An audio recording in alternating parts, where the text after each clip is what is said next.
నమస్తే, welcome to ISR 9 news. ముందుగా headlines.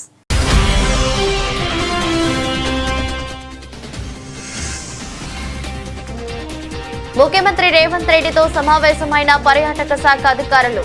Telangana tourism policy పైన చర్చ.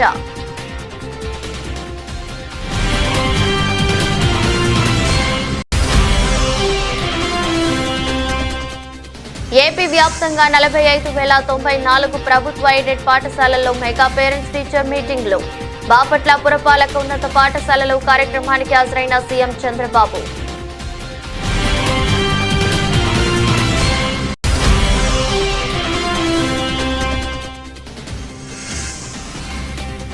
ఏడాది పూర్తి చేసుకున్న కాంగ్రెస్ ప్రభుత్వం. ప్రజలందరికీ శుభాకాంక్షలు తెలిపిన మంత్రి పొన్నం ప్రభాకర్.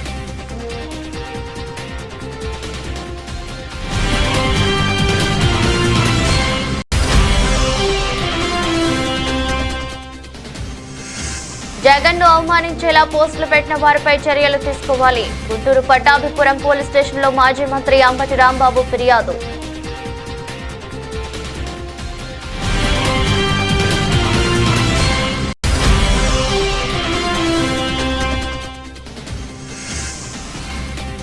వెలమ వివాదంపై షాద్నగర్ ఎమ్మెల్యే వీర్లపల్లి శంకర్ క్లారిటీ. తప్పుగా భావిస్తే తన మాటలను ఉపసంహరించుకుంటున్నానని స్పష్టం.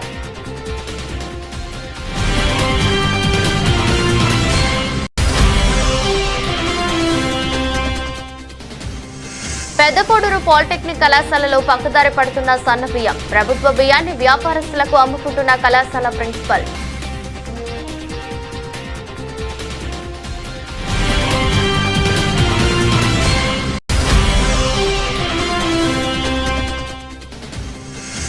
ఏసీపీ నరేందర్ ఆధ్వర్యంలో కరీంనగర్ టౌన్ లో పోలీసుల స్పెషల్ డ్రైవ్. జంక్షన్లలో నిర్దేశిస్తున్న సుమారు 40 మందిని పునరావాస కేంద్రాలకు తరలించిన పోలీసులు.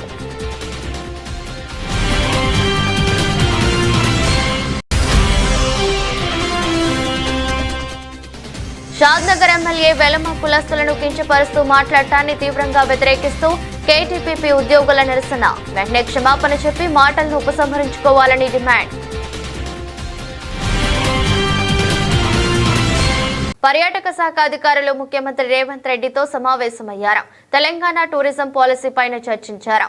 ఈ సమావేశంలో మంత్రి జూపల్లి కృష్ణారావు, ముఖ్యమంత్రి సలహాదారులు Vem Narender Reddy, tourism corporation chairman Patel Ramesh Reddy, tourism శాఖ కార్యదర్శి Smita Sabharwal, CMO OSD Vemula Srinivasulu, CM special secretary Ajit Reddy తదితరులు పాల్గొన్నారు.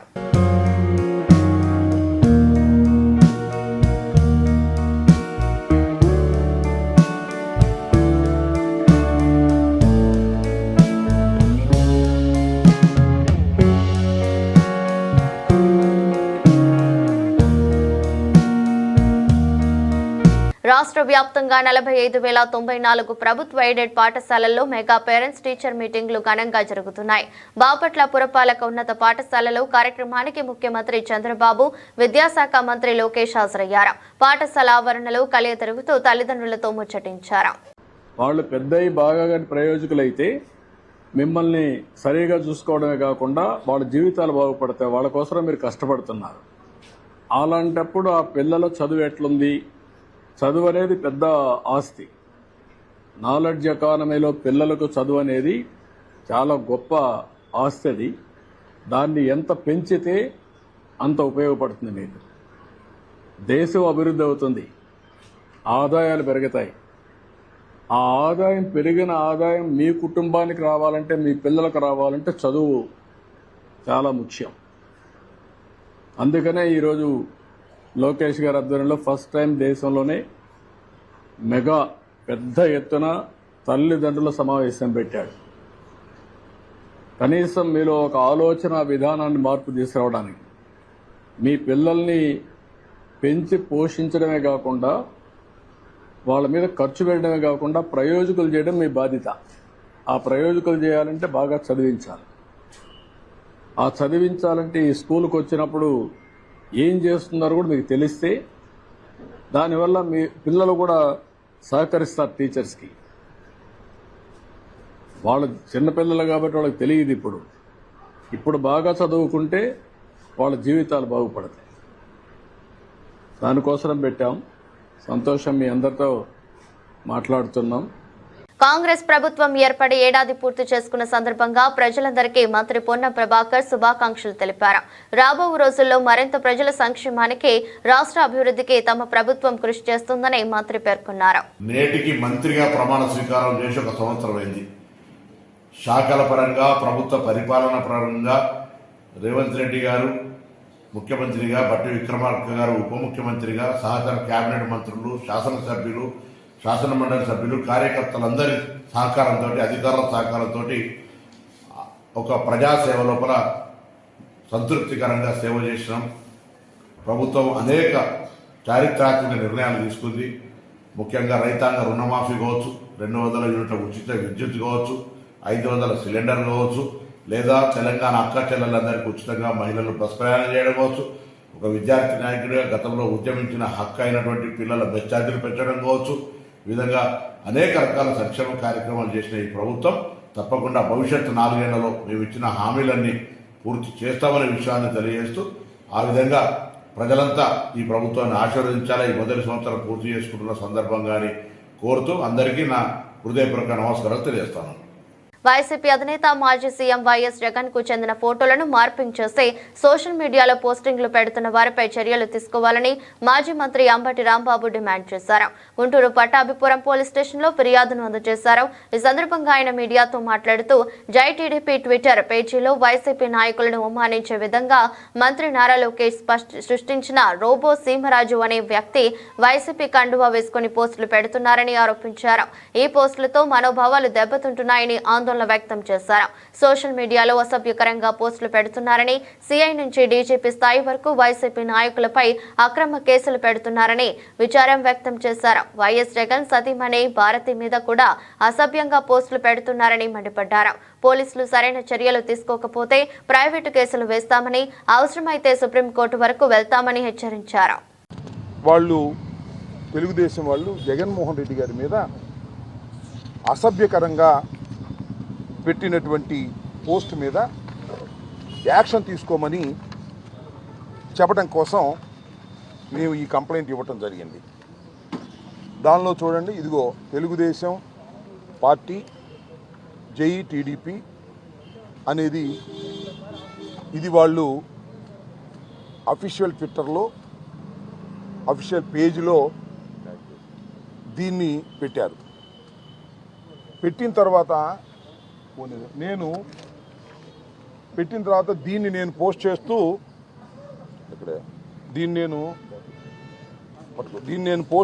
దీన్ని ట్విట్టర్లో పోస్ట్ చేస్తూ ఏం చెప్పానంటే, అయ్యా మీరు ఈ విధంగా పెట్టారు, ఈ విధమైన మార్ఫింగ్ చేసి మా నాయకుడిపై పోస్టులు పెడుతూ మాకు నీతులు చెప్పారు, కేసులు పెడుతున్నారు. మేము కూడా ఎన్సీబీ మీద, నారా లోకేష్ మీద ఈ మార్ఫింగ్ చేసే ఫోటోలు పెట్టలేమా? ఈ అసభ్యకరమైన పోస్టును తక్షణమే డిలీట్ చేయండి, లేదంటే చట్టపరమైన చర్యలకు వెళ్తాము, జాగ్రత్త అని మళ్ళీ నేను ట్విట్టర్లో పోస్ట్ చేశాను. ఈవెన్ దెన్ అప్పుడు కూడా వారు తొలగించలేదు. దాన్ని దృష్టిలో పెట్టుకొని ఈరోజు దీని మీద యాక్షన్ తీసుకోవాల్సిందిగా, మా నాయకుడిని ఈ విధంగా అవమానకరంగా మీరు మాట్లాడుతున్నారు, వీరి మీద మీరు యాక్షన్ తీసుకోండి అని కంప్లైంట్ ఇవ్వడం కోసం వైఎస్ఆర్ కాంగ్రెస్ పార్టీ తరఫున మేమందరం ఇక్కడ ఉన్నటువంటి ఫాతిమా గారు కానీ, అదేవిధంగా వేణుగోపాల్ రెడ్డి గారు ఎక్స్ ఎమ్మెల్యే గారు కానీ, ఇంకా కౌన్సిలర్సు, ఇంకా అందరం కలిసి జట్టుగా వచ్చి ఈ కంప్లైంట్ని వారికి సబ్మిట్ చేశాం. దాంతోపాటు ఎక్నాలెడ్జ్మెంట్ కూడా తీసుకుంటున్నాం. వెలమలను దూషించారన్న వివాదంపై రంగారెడ్డి జిల్లా షాద్ నగర్ ఎమ్మెల్యే వీర్లపల్లి శంకర్ స్పందించారు. తన మాటలు వెలమ జాతికి సంబంధించినవిగా భావిస్తే తన మాటలను ఉపసంహరించుకుంటున్నానని ఎమ్మెల్యే శంకర్ స్పష్టం చేశారు. గత 10 నెలల నుంచి రాష్ట్ర ప్రభుత్వం మీద అవాకులు చివాకులు, 10 సంవత్సరాలు విచ్చలవిడిగా నియంత్రితంగా కుటుంబ పాలన, దుర్మార్గం, అవినీతి చేసిన కుటుంబాన్ని 15 రోజుల క్రిందట నేను కూడా కొడంగల్ ఇష్యూ వచ్చినప్పుడు వాస్తవానికి సామాజికంగా అనుగుదొక్కుతా ఉన్నది ఆ యొక్క కల్వకుట్ల కుటుంబం. కాబట్టి నేను అన్ని విషయాలు మాట్లాడుకుంటూ ఆ కుటుంబాన్ని, వెల్మ కుటుంబాన్ని అనే వర్డ్ వాళ్లకు వర్తించే విధంగా అనుకున్నా కానీ ఇట్లా మన వెల్మోళ్ళందరూ కూడా వాళ్ళని ఉద్దేశించి పర్సనల్ గా వాళ్ళని కించపరిచినట్లు కాదు. అటువంటిదేమన్నా మిగతా వెల్మా కులస్తులందరూ వేరే రకంగా భావిస్తే నేను అన్న వర్డ్ కూడా విడ్రా చేస్తున్నా. అటువంటిది ఉద్దేశం కాదు నాకు. ఒక కల్వకుంట్ల కుటుంబం అరాచకాలు చేసింది, 10 సంవత్సరాలు కాంగ్రెస్ కార్యకర్తలను ఇబ్బంది పెట్టిండ్రు, సామాజిక వర్గంగా మమ్మల్ని కూడా ఇబ్బంది పెట్టిండ్రు. కాబట్టి వాళ్ళ మీద ఉన్న అక్కస్తోనే మాట్లాడుతున్నా తప్ప మేము వేరే ఇతర వెల్మా వాళ్ళను మాట్లాడే ఉద్దేశం కాదు. ఒకవేళ అటువంటి మాట్లాడినట్టుంటే కూడా విడ్రా అవుతున్నాం. డీప్ టెక్నాలజీ ద్వారా ప్రజలకు మరింత చేరువకు తీసుకువెళ్లేందుకు ప్రయత్నాలు చేస్తున్నామని ఆంధ్రప్రదేశ్ ముఖ్యమంత్రి నారా చంద్రబాబు నాయుడు తెలిపారు. డీప్ టెక్నాలజీపై ఈరోజు సదస్సులో చర్చించామని అన్నారు. సాంకేతికతను వినియోగించుకుని ఏపీని మరింత అభివృద్ధి చేయాలని ఆలోచిస్తున్నామని చెప్పారు. సాంకేతికతను వినియోగించుకుని పరిపాలనకు మరింత సౌలభ్యం ఉంటుందని సూచించారు. ఈచ్ వన్ ఎంటర్ప్రెన్యూర్ వన్ అని నాదం ముందుకు వెళ్తున్నామని వివరించారు. 4PC విధానంతో పాటుగా 4E విధానం కూడా అమలు చేస్తామన్నారు. I'm telling you, government approach, very clear. As on today, historical information we are having, some of the department, but stand alone. Pensions, one format, one department. Health is different, or ration is different. Like there's so many departments, so many ways we are using. Now I am bringing one citizen, all services, one family. This is the concept we are working. Historical data we are having, dynamic data we are collecting through Ayushman Bharat. Every day somebody is going to doctor, he will treat, he will update data, that type of data. Second, through IoT's data or CCTV camera data, or tomorrow drones I am sending that data, every data. By using all these things, then I want to go artificial intelligence and also predictive analytics, finally ML, AL, anything for a matter, then deep technology. Ultimately, I want to provide best solution for the problem without confusing anybody. That is where nowhere in the country as on today governments have done. First time I am approaching integrating with all the data. Truth is one. The truth, how to bring it, individual, family, on various problems. It may be health, education, skill, agriculture, anything for that matter. All layers we are building. There if you can come, any ideas, we will be very happy to associate with you. రాష్ట్ర పర్యాటక excise శాఖ మంత్రి జూపల్లి కృష్ణారావు కామారెడ్డి జిల్లా జుక్కల్లో పర్యటించారు. నిజాం సాగర్ ప్రాజెక్టును సందర్శించిన ఆయన goal బంగ్లా వద్ద ఏర్పాటు చేసే టూరిజం స్పాట్ ను పరిశీలించారు. జిల్లా కలెక్టర్ ఆశిష్ సంగ్వాన్ తో మాట్లాడుతూ ప్రాజెక్టు నీటి మట్టం, పర్యాటక కేంద్రం ఏర్పాటుకు అవసరమయ్యే స్థల సేకరణపై వివరాలు అడిగి తెలుసుకున్నారు. అక్కడి నుంచి హెడ్డర్స్ లూయిస్ జల విద్యుత్ ఉత్పత్తి కేంద్రానికి వెళ్లి జల విద్యుత్ ఉత్పత్తి కేంద్రాన్ని సందర్శించారు. ఈ సందర్భంగా మంత్రి మాట్లాడుతూ నిజాం సాగర్ ప్రాజెక్టులో 365 రోజులు నీళ్లు ఉంటాయని, అందుకే ఇక్కడ టూరిజం ఏర్పాటుకు త్వరలో టెండర్లు పిలుస్తామని తెలిపారు. మీడియా మిత్రులందరికీ నమస్కారం. ఈ రోజున టూరిజం ప్రమోషన్ లో భాగంగా నిజాం సాగర్ రావడం జరిగింది. ఈ నిజాం సాగర్ చూసిన తర్వాత నాకు చాలా సంతోషంగా ఉంది. ఎందుకంటే ఒక అద్భుతమైనటువంటి వాతావరణం, అది కూడా 100 సంవత్సరాల క్రితం ఆనాడు సాంకేతిక పరిజ్ఞానం లేని శతాబ్దం కింద కట్టినది, చెక్కు జరగకుండా పర్ఫెక్ట్ పక్కా ఉంది. అది కూడా పైన ఎత్తైనటువంటి ప్రాంతాల్లో. అది చూస్తే మొత్తం టోటల్ గా వ్యూ కనపడతా ఉంది. దాంతో పాటుగా ఇదొక అంటే మొట్టమొదటి ప్రాజెక్ట్ ఆ రోజుల్లో 27 TMC.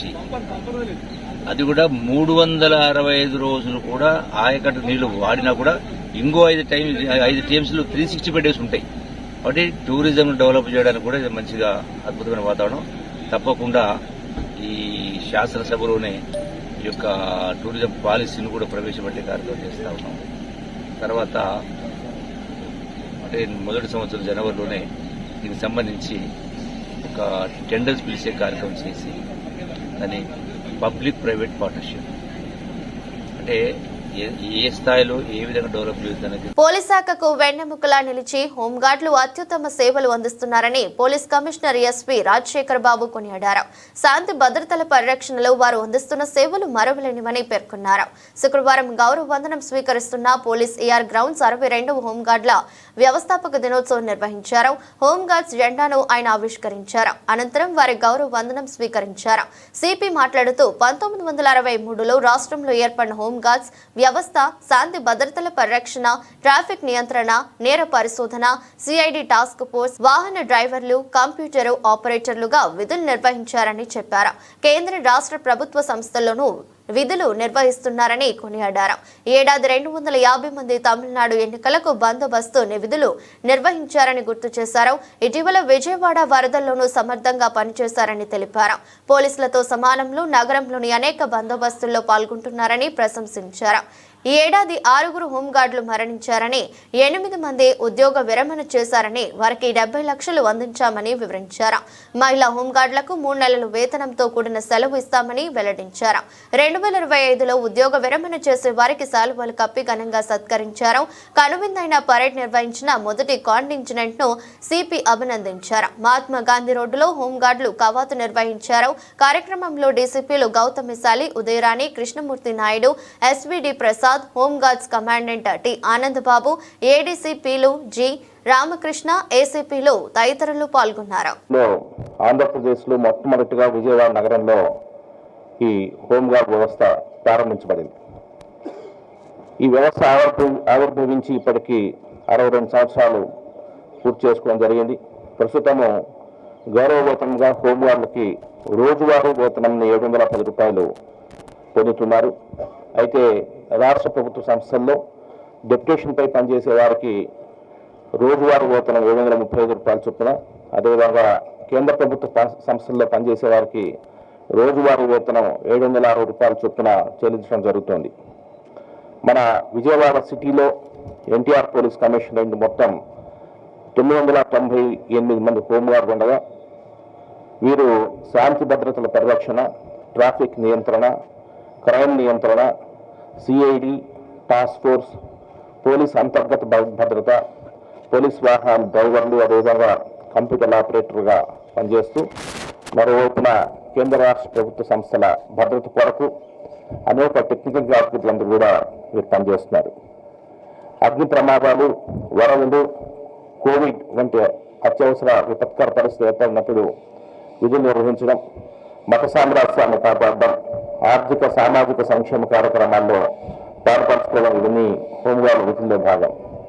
మన విజయవాడ సిటీ పరిధిలో విఐపి బందోబస్తులు, దసరా నవరాత్రులు, మేరీమాత ఉత్సవాలు, భవానీ దీక్షలు లాంటి బందోబస్తులు, ఇతర ప్రభుత్వ కార్యక్రమాలు, night beats, day beats, communication విభాగాల్లో వీరు సమర్థవంతంగా విధులు నిర్వహిస్తున్నారు.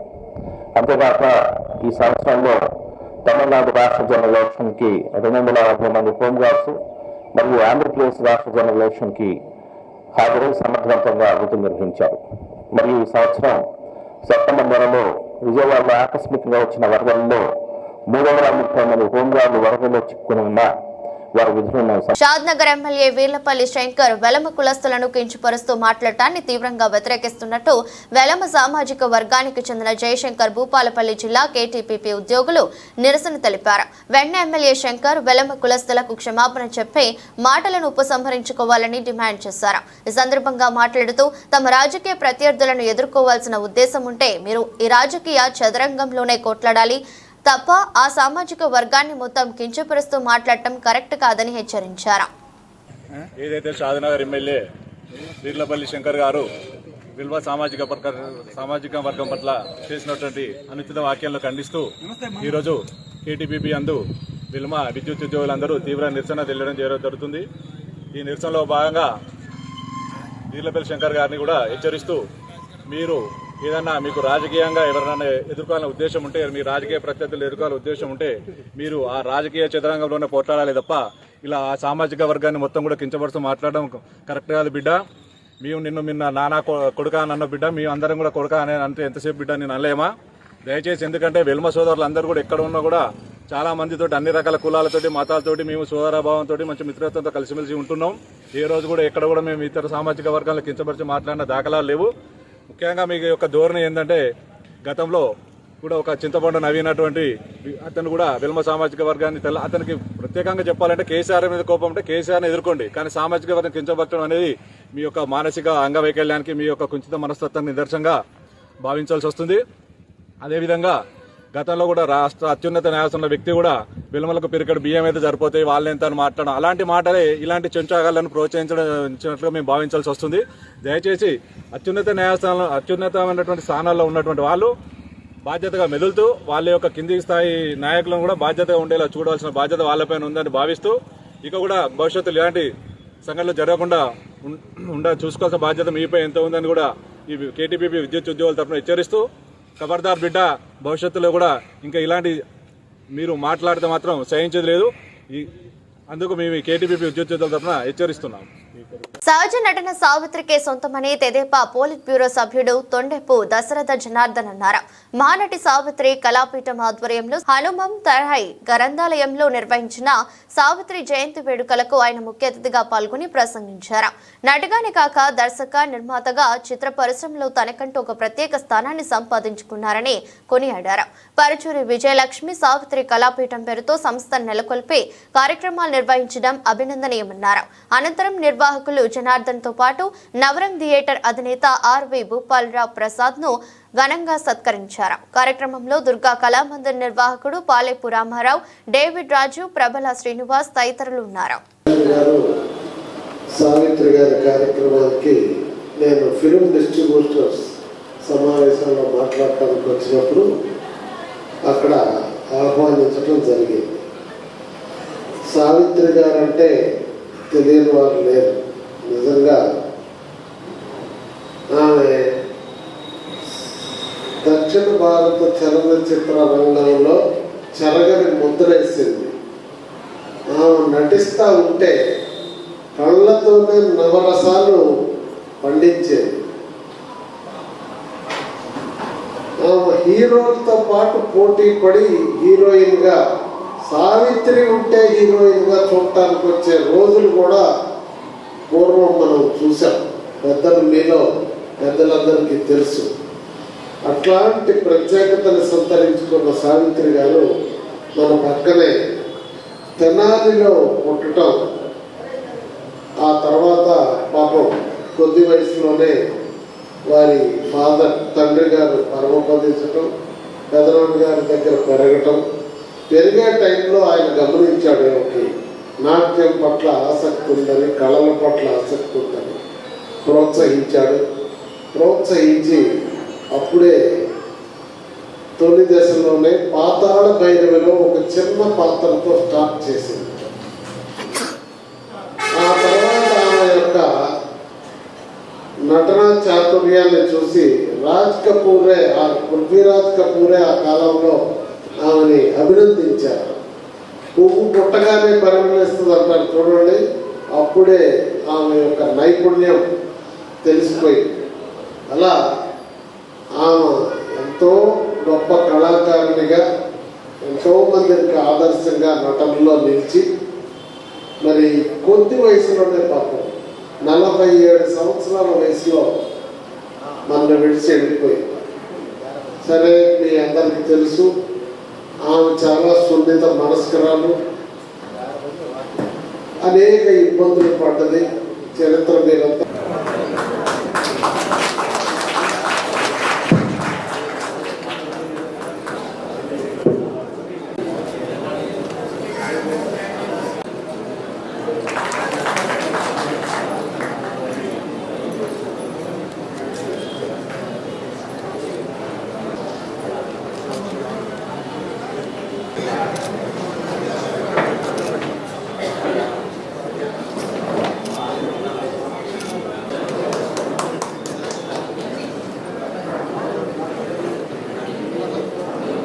విద్యార్థుల కడుపు నింపేందుకు ప్రభుత్వం పంపిన సన్న బియ్యం పక్కదారి పడుతున్న సంఘటన సిద్దిపేట జిల్లా చిన్నకోడూరు మండలం పెద్దకోడూరు పాలిటెక్నిక్ కళాశాలలో చోటు చేసుకుంది.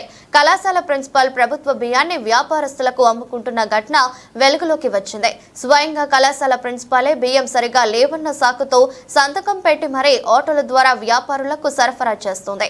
కాగా శుక్రవారం ఒకరోజే 465 కిలోల బియ్యాన్ని వ్యాపారులకు బియ్యం అమ్మింది. అమ్మచ్చు అనుకున్నా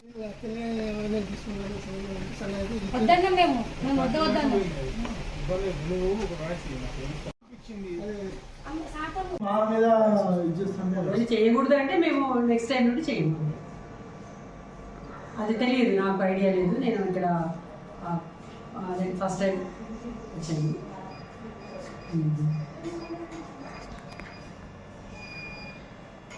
కరీంనగర్ కమిషనరేట్ టౌన్ లో పోలీసులు స్పెషల్ డ్రైవ్ నిర్వహించారు. నగరంలో నిర్వహించిన ఈ డ్రైవ్ లో భాగంగా రాత్రి సమయాల్లో రోడ్లు, జంక్షన్ల వద్ద నిద్రిస్తున్న నిరాశ్రయులని గుర్తించి అనుమానాస్పదంగా తిరిగే వారిని పోర్టబుల్ ఫింగర్ ప్రింట్ డివైస్ ద్వారా తనిఖీ చేశారు.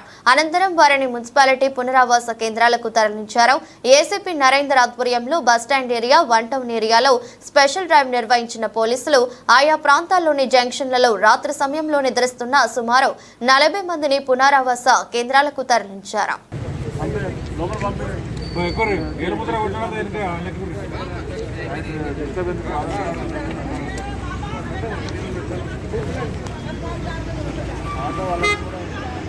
వార్తలు ముగించే ముందు మరోసారి హెడ్లైన్స్.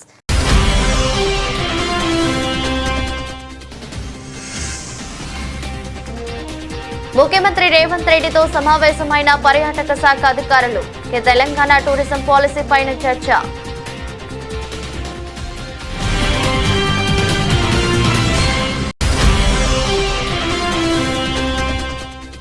ఏపీ వ్యాప్తంగా 45,094 ప్రభుత్వ ఎయిడెడ్ పాఠశాలల్లో మెగా పేరెంట్స్ టీచర్ మీటింగ్లు.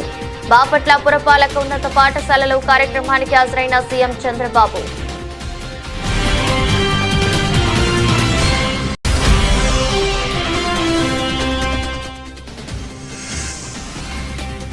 ఏడాది పూర్తి చేసుకున్న కాంగ్రెస్ ప్రభుత్వం. ప్రజలందరికీ శుభాకాంక్షలు తెలిపిన మంత్రి పొన్నం ప్రభాకర్.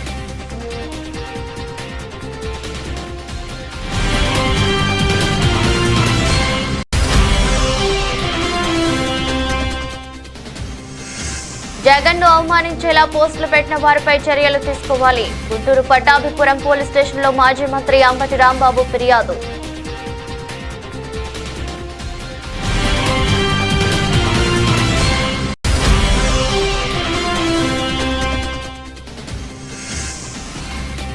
వెల్లమ వివాదంపై Shadnagar MLA Veerlapalli Shankar clarity.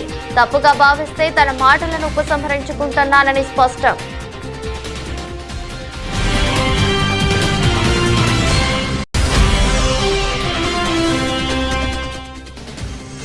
Peddakodur polytechnic కళాశాలలో పక్కదారి పడుతున్న సన్న బియ్యం. ప్రభుత్వ బియ్యాన్ని వ్యాపారస్తులకు అమ్ముకుంటున్న కళాశాల ప్రిన్సిపల్.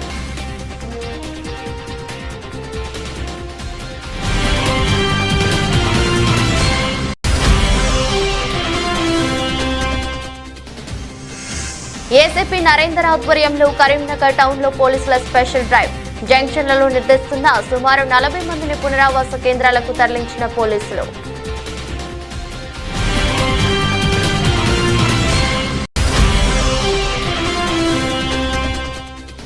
షాద్నగర్ ఎమ్మెల్యే వెలమ కులస్తులను కించపరుస్తూ మాట్లాడటాన్ని తీవ్రంగా వ్యతిరేకిస్తూ కేటీపీపీ ఉద్యోగుల నిరసన. వెంటనే క్షమాపణ చెప్పి మాటలను ఉపసంహరించుకోవాలని డిమాండ్. ఇది రోజు బులెటిన్. మరో బులెటిన్లో మళ్ళీ కలుద్దాం. అంతవరకు సెలవు. నమస్కారం.